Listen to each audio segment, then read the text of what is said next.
Bobek. Hej, Juri! Čau! Ugani, kaj sem ti prinesla?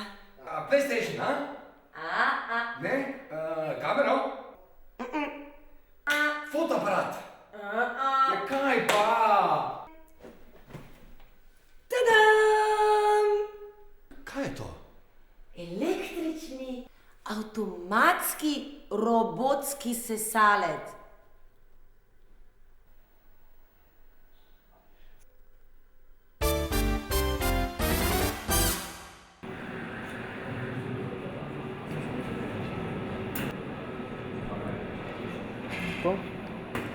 Tehnik mehatronike je mlajši poklic, izobraževanje za ta poklic je na šolskem centru Celje, srednji šoli za mehatroniko, strojništvo in medije začelo izvajati leta 2006. Drugače pa je izraz mehatronika nekoliko starejši in sega nekje 40 let nazaj, ko se je pojavila neka nova tehnična smer, se pravi finomehanike in pa strojništva. Tako lahko rečemo, da je mehatronika zlitje strojništva, elektrotehnike, informatike in računalniške kontrole. Sama mehatronika pa je tudi nov način razmišljanja o načrtovanju izdelkov, tako dobi tehnik mehatronike vpogled, se pravi o celoti izdelka, kako je izdelek sestavljen in lahko lažje tudi potem vzdržuje ta izdelek, kar pomeni večja funkcionalnost, nižja cena in pa večja kakovost. Šolanje je pravzaprav zelo zanimivo, ker smo se posebej v zadnjih nekaj letih izjemno opremili. Predvsem smo pa napredovali mi, učitelji, tako da lahko ponudimo otrokom, dijakom, bodočim mehatronikom tisto, kar bojo v realnem okolju potrebovali.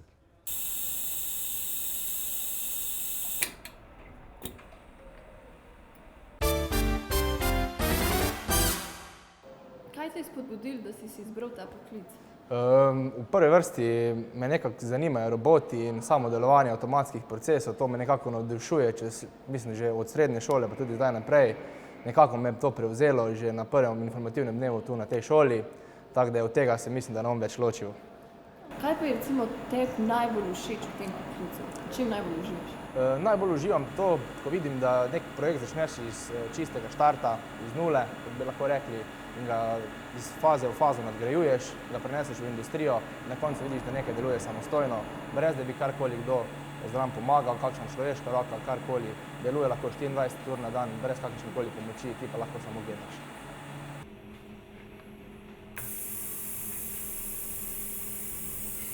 Kdo se lahko vpiše na visokošolsko strokovno šolo smer mehatronika? Ja, vsak ima malo želje ali pa volje po tehniki, ki mu je tehnika blizu, ki se želi ukvarjati tako z elektrotehniko kot z strojništvom in z računalništvom. Seveda pa mora imeti za to osnovne pogoje, kar je pa strokovna matura ali pa poklicna matura, ali pa če že ima nekaj let delovnih izkušenj, pa potem kak poslovodski, delovodski izpit, potem ima pa nekaj diferencialnih izpitov, ki jih mora narediti, pa se lahko vpiše. Na zavodu opažamo vedno večje povpraševanje po osebah, ki imajo strokovno znanje iz tehničnih in naravoslovnih smeri.